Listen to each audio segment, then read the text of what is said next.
Hi students. So in this small video we are going to discuss the covalent bond कि क्या किस तरीके से बॉन्ड फॉर्म होता है, क्यों होता है, कार्बन के केस में यही बॉन्ड क्यों देखने को मिलता है. All these things will be covered under 10 minutes. So let's start. Firstly देखो कार्बन को हम जानते हैं एक बहुत छोटा एटम है जिसकी कॉन्फ़िगरेशन है 2,4 राइट. सिर्फ 2 ही शेल्स हैं इसके पास. अब क्योंकि 4 इलेक्ट्रॉन्स हैं आउटरमोस्ट शेल में, तो हम अगर इसको आयनिक कंपाउंड इसका बनवाना चाहें तो या तो इसको 4 इलेक्ट्रॉन्स लूज करके एक कार्बोकेटायन फॉर्म करना पड़ेगा या इसको 4 इलेक्ट्रॉन्स गेन करके एक कार्ब एनायन फॉर्म करना पड़ेगा. ये दोनों ही स्पीशीज अनस्टेबल होती हैं बिकॉज 4 इलेक्ट्रॉन्स एनर्जेटिकली लूज करना इज़ वेरी मतलब बहुत ज़्यादा ही मुश्किल है. और उसके बाद जो स्पीशी बन रही है it will be unstable because the nucleus has 6 protons and only 2 electrons in the species left now. तो अनस्टेबल हो जाता है.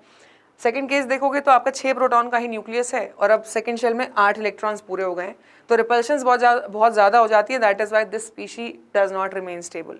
तो कार्बन आयन नहीं बना सकता. ठीक है, वहाँ पे आता है कोवलेंट बॉन्ड का बेसिकली सीन कि एग्जैक्टली बॉन्ड कैसा बनेगा, शेयरिंग से बनेगा. ठीक है, अब इस बॉन्ड की ज़रा डायनेमिक्स समझते हैं. जैसे मान लो कि हमारा एक हाइड्रोजन आइटम है, उसके पास एक इलेक्ट्रॉन है, और एक दूसरा हाइड्रोजन आइटम है, उसके पास एक इलेक्ट्रॉन है राइट. तो अब ये दोनों बेटा सेम नेचर के हैं, तो ऑब्वियसली इनमें से कोई भी इलेक्ट्रॉन अपना डोनेट नहीं करने वाला दूसरे आइटम को. तो होगा ये कि ये डिसाइड होगा कि दोनों आइटम्स पास आएंगे. फाइन, पास आने पे क्या होगा, इसका न्यूक्लियस इस वाले आइटम का न्यूक्लियस इस इलेक्ट्रॉन को अट्रैक्ट करेगा, इस न्यूक्लियस का प्रोटॉन इस इलेक्ट्रॉन को अट्रैक्ट करेगा. ठीक है, तो ये 2 अट्रैक्टिव फोर्सेस आ गई. उस वजह से ये बॉन्ड फॉर्म हो जाएगा. Ultimately there will be the formation of an H2 molecule. ठीक है, शेयरिंग ऑफ इलेक्ट्रॉन्स होगी. ऐसे दोनों हाइड्रोजन आइटम्स एक एक इलेक्ट्रॉन अपना शेयर कर लेंगे and overlapping will happen. That is why यहाँ पे अलग अलग मॉलिक्यूल्स होते हैं बेटा, बिकॉज ये अलग एक सिंगल यूनिट बनेगी. ठीक है, नॉट लाइक आयनिक कंपाउंड जहाँ पे क्रिस्टल लैटिस बनता है. ठीक है, अब यहाँ पे क्या क्या हुआ देखो बेटा, ये बॉन्ड बन गया क्योंकि जो इंडिविजुअली आपके हाइड्रोजन आइटम्स थे उनसे ज़्यादा स्टेबल ये मॉलिक्यूल है.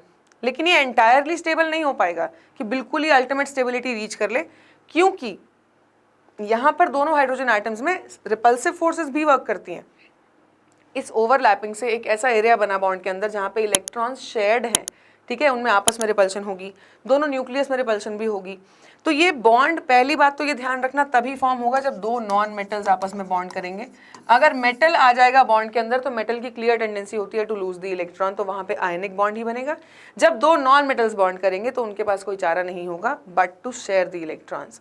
तो ये बॉन्ड जो है, बिकॉज यहाँ पे बेटा रिपल्सिव फोर्सेज भी हैं, it is not as strong as the ionic bond. तो आयनिक सबसे ऊपर आता है, देन कोवलेंट थोड़ा सा वीकर बॉन्ड है. ओके, नाउ तो जैसा मैंने आपको बताया, a chemical bond formed between 2 atoms of the same or different elements by equal contribution and mutual sharing of one or more electron pairs in such a way that both the atoms acquire the stable noble gas configuration of the nearest noble gas is called the covalent bond. ठीक है, sharing होगी basically यहाँ पर. अब alternatively ये कह सकते हो कि यहाँ पे आपकी शेयरिंग ऑफ इलेक्ट्रॉन्स हो रही है, तो इसको इलेक्ट्रॉन पेयर बॉन्ड भी कहा जाता है कि एक इलेक्ट्रॉन पेयर मिडिल में एग्जिस्ट करेगा बॉन्ड में राइट. सो नाउ कार्बन में आपकी जितने भी बेटा कंपाउंड्स बनते हैं सब में कोवलेंट बॉन्ड होता है. तो एक बार बारी बारी डिफरेंट कंपाउंड्स देखते हैं. जैसे कि मीथेन, कार्बन के पास 4 इलेक्ट्रॉन्स हैं, चारों से इसको बॉन्ड बनाना होता है, चाहे सिंगल चाहे डबल चाहे ट्रिपल.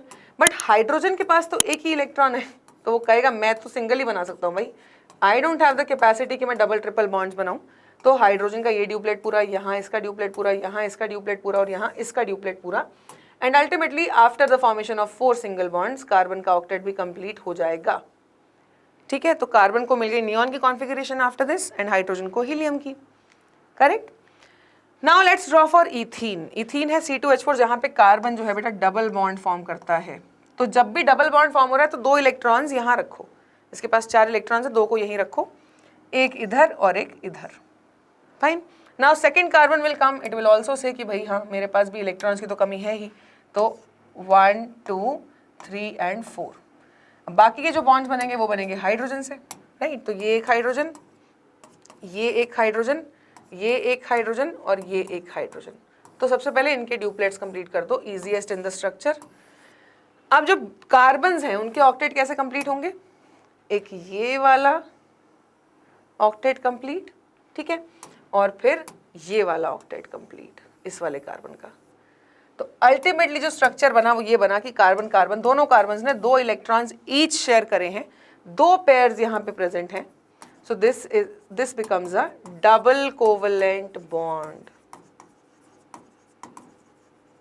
ठीक है, C double bond C, H H H and H, formula becomes C2H4। Then next is ethyne. Ethyne के स्ट्रक्चर में आप यहाँ पे देख ही सकते हो कि दोनों कार्बन्स ने 3 इलेक्ट्रॉन्स ईच शेयर करें, तो मतलब यहाँ पे 3 पेयर शेयर हो गए, correct. So it's a triple covalent bond, और क्योंकि ऑलरेडी 3 इलेक्ट्रॉन शेयर हो चुके हैं तो एक ही और की जरूरत थी, तो एक हाइड्रोजन के साथ बॉन्ड करके इन्होंने अपने ऑक्टेट्स कंप्लीट किए, and ultimately the structure becomes C triple bond C, single bond hydrogen, single bond hydrogen.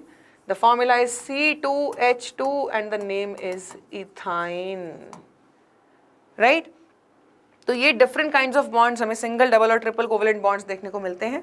It's not just with carbon compounds, ये आपका जैसे वाटर मॉलिक्यूल में 2 सिंगल बॉन्ड्स हैं ऑक्सीजन और हाइड्रोजन के बीच, कार्बन डाइऑक्साइड में 2 double covalent bonds बनते हैं ऑन बोथ द साइड्स, ठीक है। देन नाइट्रोजन मॉलिक्यूल में दोनों नाइट्रोजन एटम्स को 3 इलेक्ट्रॉन्स की रिक्वायरमेंट है, तो वहां पर एक ट्रिपल कोवेलेंट बॉन्ड बनता है, making the nitrogen molecule extremely stable as well. क्योंकि ये ट्रिपल कोवेलेंट बॉन्ड बन गया, ये बॉन्ड बहुत ज़्यादा स्ट्रांग हो जाता है, इसीलिए आपकी नाइट्रोजन गैस जो है it is also chemically inert, ठीक है।